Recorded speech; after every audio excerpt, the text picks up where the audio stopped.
السلام عليكم ورحمة الله وبركاته. جرتو كبجمتو في الجالة توتا المان أورومو أسي وان إسن أجائب كيسا أسي إنو كان هرّا استديو كيستيتي أرقمي كان جتان غافي إسن تاء غافي يوكا سن تاو كيسوما أدى كان تاي هرّا أستي استديو كيناتي أفرّي جرّا استديو كينا نورفو إسات اللي في أسماني استديو كيناتي odoo hin dhufin duratti waa'ee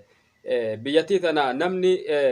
sadarkaa kanaan gahee isaallee sadarkaa kanaan gahee eenyu akka tahe gaafii kan gaafataa jirru gaafii isaa akkuma wajjin dhageeffattan isin affeerraa warrootiin istidiyoo keenya jala irratti argatan istidiyoo keenya viidiyoo keenya sheer godhu laayik godhu hin dagatina akka nu cinaa dhaabbattan asumaan affeerraa keenya استديو كنا نتملك قدولة إن هنگا فنو شير ما في لايكي قطعو سنگا فنا استديو كيسن كون استديو أفدراتي أورومو تو جنتني يانا نوتي أورومون آداكي نكيستي دوت في آداكي نكيستي نما توكو كان إساتي نفيتني وكاتي صدركا الفودو مدي صدركا قديبسو همبينو نوتي أورومون دوت في آداكي ستي اللي والكبجو في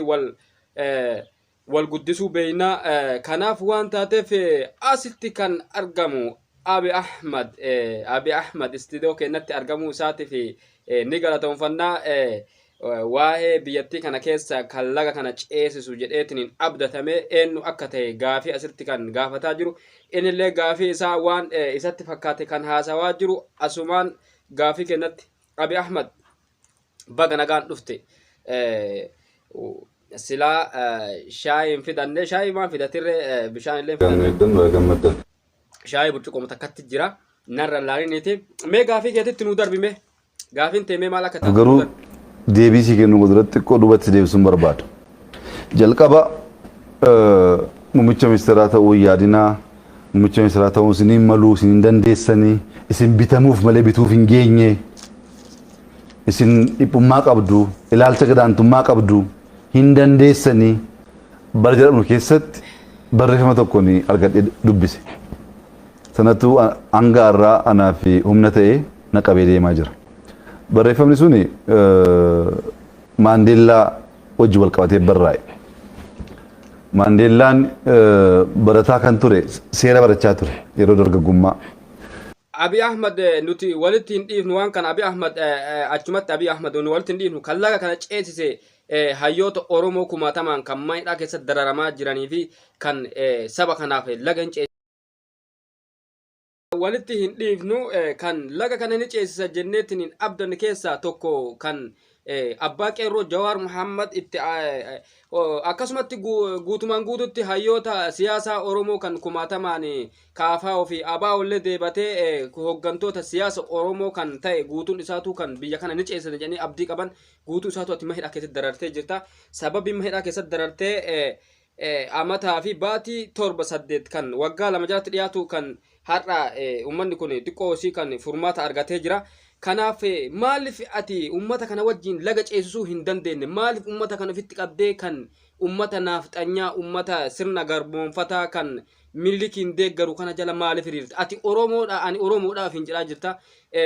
waa'ee Oromummaa keetii kana mee akkamitti ibsita ati Oromummaa kee akkamitti dhalatte akkamitti guddatte mee nu ibsi bashashaa jechuun egaa gandas miti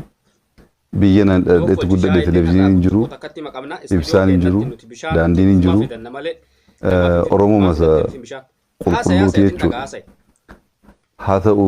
malee Oromummaan dhiigaan duwwaan mirkanaa'u gochaa mirkanaa'a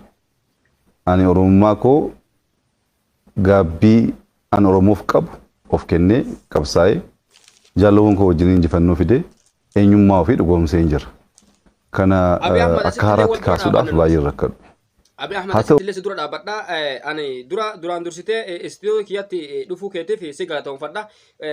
gaafiif deebillee na wajjin hirmaatu keetiif si galatoomfadha kana keessa ummata kana wajjin maaliif laga hin ceesifne ummanni kun maaliif dararama namni ummanni kun kan sitti kennee kan kursii sitti kenne ummanni kun ummata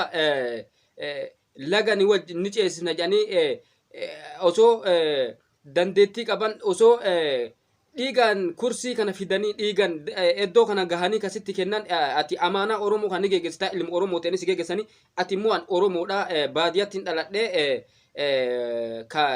lafti keenya lafa makiinan dhaqabuu diduu miti lafa kaaraba ifaan mabaraatiin dhaqabuu miti jettee dubbatu jirta. Xayyib eega kana ta'e ati ummata kana hidhuun maaliif danda'ame? Ummata kana dararuun maaliif danda'e? Ummanni Oromoo kumaatama maaliif rakkatu danda'ame? Ati Oromoof qabsaa'e bara dheeraa Oromoof qabsaa'e jetta. Qabsoon Oromoo ati qabsoote kun kami mee nuu himi? Haala qabsoo uummata keenyaa joonjessaa jiru balleessaa jiru keessaas hangafaati. Sabboonummaan gaafa hojiin sii kennamu dirqamni sii kennamu harka kee qulqulluu goote hattummaa tokko malee